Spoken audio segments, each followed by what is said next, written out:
सुप्रभात बच्चों, मैं सचित कुमार दीक्षित आप सभी का Saint Xavier's senior secondary school Hardoi की ऑनलाइन क्लास में स्वागत करता हूं। बच्चों, आज हम कक्षा 8 में संस्कृत विषय में वेदाह नामक पाठ के बारे में पढ़ेंगे। पाठ के बारे में पढ़ने से पहले मैं आपको याद दिला दूं, अगर अभी तक हमारे चैनल को आपने सब्सक्राइब नहीं किया है तो सबसे पहले चैनल को सब्सक्राइब करें और नए वीडियोज़ को प्राप्त करने के लिए बेल आइकन अवश्य दबाएं, जिससे हमारे नए अपडेट्स सबसे पहले आपको प्राप्त हों। बच्चों, वेद के बारे में जानते हैं ना आप लोग? वेद कितने होते हैं, किसी को पता है? चलिए मैं बताता हूँ आपको। वेद होते हैं 4। कौन कौन से? ऋग्वेद, यजुर्वेद, सामवेद और अथर्ववेद। ये 4 वेद होते हैं। भारतीय संस्कृति के सबसे प्राचीन जो ग्रंथ हैं, यानी जो सबसे प्राचीन पुस्तकें प्राप्त होती हैं, वह वेद ही है। इन्हीं से भारतीय संस्कृति में लेखन शैली का प्रारंभ हुआ था। इससे पहले जो था वह याद करने की परंपरा थी। याद करके वेदों को या ग्रंथों को सुरक्षित रखा जाता था। जिसे एक गुरु ने अपने कई शिष्यों को याद करा दिया, वो अपने आने वाली पीढ़ी के अगले शिष्यों को याद करा दिया। इस तरीके से सुरक्षित रखते थे। लेकिन जब याद करना कठिन हो गया, तब इनको लिखने का प्रचलन प्रारंभ हुआ। तो लगभग आज से 5000 वर्ष पूर्व वेद लिखे गए, ऐसा कुछ विद्वान मानते हैं।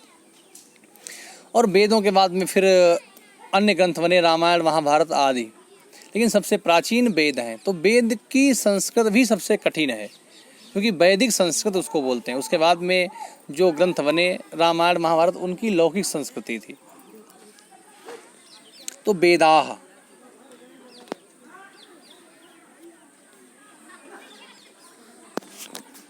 अस्माकं देशस्य संस्कृति वेदेषु सुरक्षिता वर्तते। अस्माकं देशस्य, हमारे देश की, संस्कृति वेदेषु सुरक्षिता वर्तते।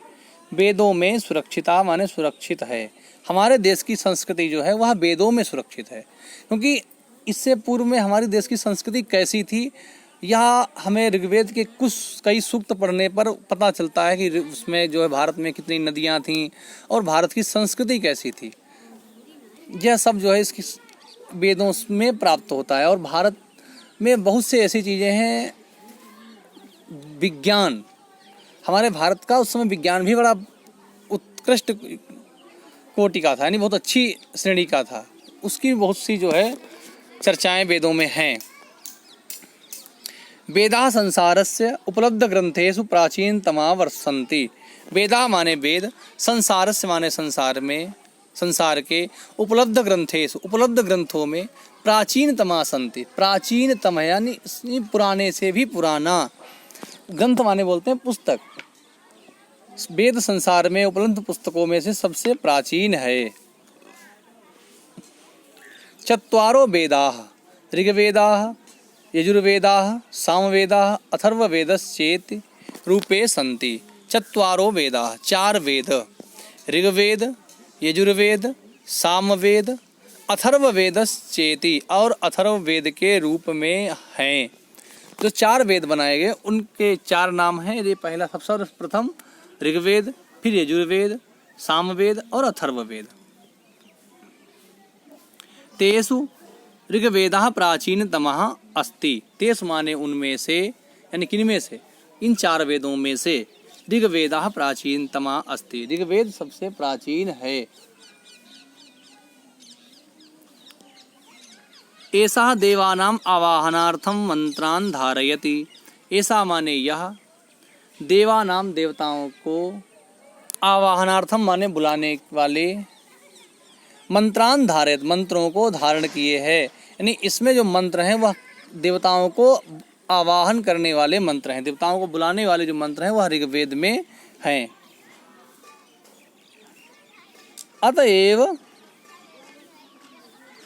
अतएव ज्ञानकांडे एतस्य प्रयोगः भवति। अतएव माने इसलिए, ज्ञान कांड में एतस्य माने इसका प्रयोगः भवति, प्रयोग होता है। संपूर्ण ऋग्वेदे 1028 सूक्ताः। संपूर्ण ऋग्वेद में, पूरे ऋग्वेद में 1028 सूक्त हैं। सूक्त जानते हैं किसे कहते हैं? कई मंत्रों का संग्रह है, उसे सूक्त बोलते हैं। जैसे पुरुष सूक्त में 16 मंत्र हैं, शिव सूक्त में 16 मंत्र हैं, संकल्प सूक्त में 6 मंत्र हैं। इस तरीके से कई सूक्तों का जो है संग्रह उसको कई मंत्रों का संग्रह उसको बोलते हैं सूक्त। तो 1028 सूक्त हैं। 10,552 ऋचाः मंत्रा च वर्तन्ते। 10,552 ऋचा है, ऋचा माने मंत्र। वर्तन्ते 1028 सूक्त हैं और 10,552 मंत्र हैं।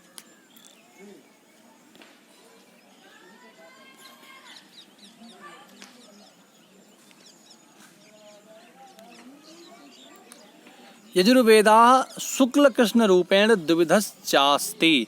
यजुर्वेद शुक्ल और कृष्ण रूप से द्विविधश्चास्ति, 2 प्रकार का है। यजुर्वेद के 2 भाग हुए, एक शुक्ल यजुर्वेद और दूसरा कृष्ण यजुर्वेद। कौन कौन से 2 भाग हुए यजुर्वेद के, बताओ बेटा वैभव? हाँ, शुक्ल यजुर्वेद और कृष्ण यजुर्वेद। तेषु मुख्यतो विविध कर्म संपादनाय विधया लिखिताः। तेषु माने उसमें, मुख्यतो माने मुख्य रूप से, विविध कर्म संपादनाय, विविध माने अनेक प्रकार के, कर्म संपादनाय कर्म को संपादन करने के लिए यानी कर्म करने के लिए, विधयो लिखिताः विधियाँ लिखी हैं। यजुर्वेद में अनेक प्रकार के कर्म करने की विधियाँ लिखी हुई। जैसे यज्ञ करना, हमारे देखिए हमारे 16 संस्कार, तो हमारे जन्म से लेकर मृत्यु तक 16 संस्कार होते हैं। तो उन 16 संस्कारों में जगह जगह मंत्रों का प्रयोग होता है। उन संस्कारों की विधियाँ, उन सबकी विधियाँ लिखी हैं, मंत्र लिखे हुए हैं। यज्ञ करने के लिए बहुत सी यज्ञ होते हैं, जैसे विष्णु यज्ञ, रुद्र यज्ञ, शक्ति याग इत्यादि। ये जितनी यज्ञ होते हैं, उन सभी यज्ञों को करने की विधियाँ लिखी हुई हैं। यज्ञेषु अस्य वेदस्य प्रयोगः भवति। यज्ञेषु अस्य वेदस्य व्यापकः प्रयोगो भवति। यज्ञों में अस्य माने इस, वेदस्य माने वेद का व्यापक प्रयोग होता है। सबसे अधिक प्रयोग जो होता है, वेद तो 4 होते हैं, सबका क्षेत्र भी बटा हुआ है। ऋग्वेद में देवताओं को आवाहन करने वाले मंत्र इत्यादि हैं। यजुर्वेद में यज्ञ की विधियां हैं, यज्ञ करने के विधान हैं, कैसे करनी चाहिए, किन मंत्रों से आहुति छोड़नी चाहिए, किन मंत्रों से क्या करना चाहिए, वो सब लिखा हुआ है। इसलिए यजुर्वेद का प्रयोग यज्ञ में व्यापक रूप से होता है।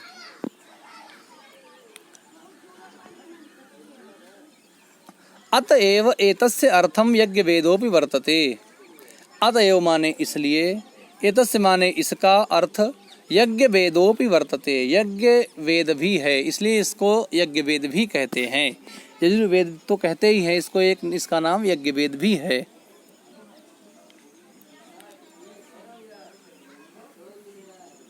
उपासना विषयस्य ज्ञान योग्या मंत्राः सामवेदे संकलिता वर्तन्ते।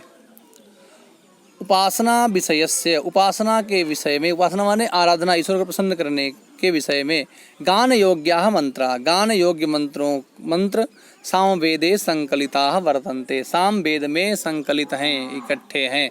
देखिए गान का प्रारंभ सबसे पहले कहाँ से हुआ था? सामवेद से, क्योंकि वेद सबसे प्राचीन है, सबसे क्रम में सबसे पूर्व सबसे पहले लिखा गया ऋग्वेद, फिर यजुर्वेद, फिर सामवेद, फिर अथर्ववेद। लेकिन गान जो प्रारंभ हुआ, गाने की जो परंपराएं हैं वो सामवेद से प्रारंभ हुई। सामवेद में जो मंत्र हैं वो गाने योग्य हैं, गाकर देवताओं को उसमें जो है देवताओं की आराधना उपासना की जाती है, ऐसा बताया गया है।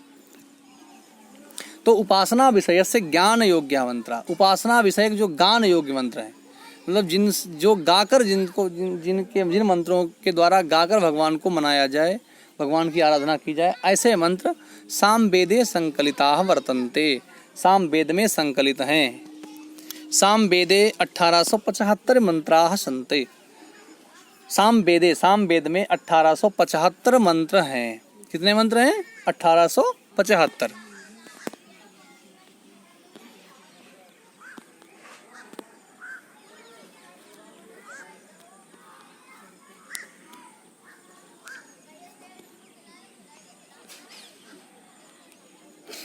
भारतीयम संगीतम सामवेदात प्रारभते। भारतीयम संगीतम, भारतीय संगीत सामवेदात प्रारभते, सामवेद से ही प्रारंभ हुआ। इससे पहले भारत में संगीत का प्रचलन नहीं था। संगीत का प्रचलन कहाँ से प्रारंभ हुआ? भारतीय संगीत का प्रचलन सामवेद से हुआ। अथर्ववेदाः लौकिकं वैज्ञानिकं च विषयं धारयति। अथर्ववेद लौकिक और वैज्ञानिक विषयों को धारण किए हैं। अथर्ववेद में आयुर्वेद से संबंधित बहुत से मंत्र हैं, विज्ञान से संबंधित बहुत से मंत्र हैं। संपूर्ण अथर्ववेदे 733 सूक्तानि 5987 मंत्राश्च वर्तन्ते। संपूर्ण अथर्ववेद में, पूरे अथर्ववेद में 730 सूक्त हैं। सूक्त मैंने बताया था ना, कई मंत्रों का संग्रह। 5987 मंत्र हैं। एते सर्वे वेदाः ज्ञानस्य पर्यायाः कथयन्ते। ये सभी, एते माने ये, सर्वे माने सभी, वेदाः वेद, ज्ञानस्य पर्यायाः कथयन्ते, ज्ञान के पर्याय कहे जाते हैं। भारतीयाः वेद संबंधेन गौरवम अनुभवन्ति। भारतीय वेद के संबंध में गौरव का अनुभव करते हैं।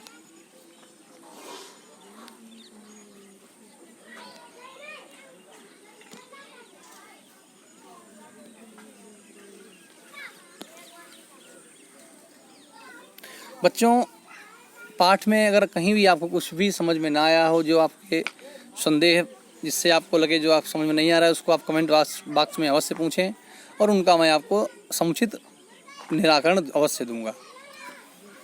बच्चों, अब कुछ अभ्यास कार्य हैं जो आपसे पाठ के अंत में पूछे जा रहे हैं, जिनका आपको उत्तर देना है। अस्माकं देशस्य संस्कृति ही देश सुरक्षिता। ये रिक्त स्थान है जो आपको पूर्ण करने। अस्माकं देशस्य देश सुरक्षिता वर्तते। हमारे देश की संस्कृति किसमें सुरक्षित है? बताओ बेटा वैभव। हाँ, वेदेषु, वेदेषु सुरक्षिता वर्तते। देश संसारस्य उपलब्ध ग्रंथेषु प्राचीनतमा सन्ति। संसार के उपलब्ध ग्रंथों में प्राचीनतम कौन सा है? बताओ रिद्धि। वेदाः। बहुत सुंदर। देश ऋग्वेदस्य प्रयोगः भवति। ऋग्वेद का प्रयोग होता है। किसमें होता है? ज्ञान कांडे। बहुत सुंदर। गान योग्याः मंत्राः देश संकलिताः। गान योग्य मंत्र संकलित हैं। किसमें? कौन बताएगा? बताओ बेटा वैभव। हाँ, गान योग्या मंत्राः सामवेदे संकलिताः। सामवेद में संकलित हैं। अब आपको कुछ पदों को विलोम शब्दों के साथ मेल करना है। सुरक्षिता क्या होगा इसका? कौन बताएगा? रिद्धि बताएंगी। असुरक्षिता। बहुत सुंदर। उपलब्धा, इसका विलोम क्या होगा? कौन बताएगा? मुस्कान बताओ। हाँ, अनुपलब्धा। प्राचीनतमा, इसका क्या होगा? ऋषु बताओ बेटा। नवीनतमा। बहुत सुंदर। शुक्ला, इसका क्या होगा? कृष्णा। बहुत सुंदर। व्यापकः, इसका क्या होगा? कौन बताएगा? देव बताएंगे। बताओ बेटा। सीमिता। बहुत सुंदर। अर्थाः, इसका क्या होगा? कौन बताएगा? प्रखर बताओ। अनर्थः। बहुत सुंदर। बच्चों, अब कुछ प्रश्न हैं जिनका उत्तर आपको एक शब्द में देना है। केवल आपको एक शब्द बोलना है। भारतीय संस्कृति केषु सुरक्षिता? बताओ भाव्या। हाँ, वेदेषु। बहुत सुंदर। के प्राचीनतमा ग्रंथाः सन्ति? कौन प्राचीनतम ग्रंथ हैं? बताओ बेटा। प्रखर। हाँ, वेदाः प्राचीनतमा ग्रंथाः। वेदाः कति सन्ति? वेद कितने हैं? बताओ। देव। हाँ, वेदाः चत्वाराः। ऋग्वेदाः कीदृशान् मंत्रान् धारयति? ऋग्वेद कैसे मंत्रों को धारण करता है? कौन बताएगा? कृतिका बेटा आप बताओ। हाँ, ऋग्वेदाः देवानां आवाहनार्थम। बहुत सुंदर। ऋग्वेदे कति सूक्ताः? ऋग्वेद में कितने सूक्त हैं? कौन बताएगा? बताओ वान्या। हाँ 1028 सूक्ताः। अब आपको इन प्रश्नों के उत्तर पूर्ण वाक्य में देने हैं। संसारस्य प्राचीनतमं साहित्यम कुत्र उपलभ्यते। संसार का प्राचीनतम साहित्य कहाँ उपलब्ध होता है? कौन बताएगा? बताओ बेटा। हाँ कार्तिकेय आप बताओ। हाँ संसारस्य प्राचीनतमं साहित्यम वेदेषु उपलभ्यते। बहुत सुंदर। सामवेदे कीदृशाः मंत्राः संकलिताः। शिवी बेटा आप बताओ। सामवेदे कीदृशाः मंत्राः संकलिताः। सामवेदे गानयोग्याः मंत्राः संकलिताः। यज्ञेषु कस्य वेदस्य व्यापकः प्रयोगो भवति। यज्ञों में किस वेद का व्यापक प्रयोग होता है? कौन बताएगा? जयती बेटा आप बताओ। हाँ यज्ञेषु, बहुत सुंदर। यज्ञेषु यजुर्वेदस्य व्यापकः प्रयोगो भवति। ठीक है बच्चों, आज के पाठ में इतना ही। अगर आपको कहीं भी कुछ समझ में ना आया हो, जो आपको संदेह लगे, उसको आप निसंकोच पूछें। धन्यवाद।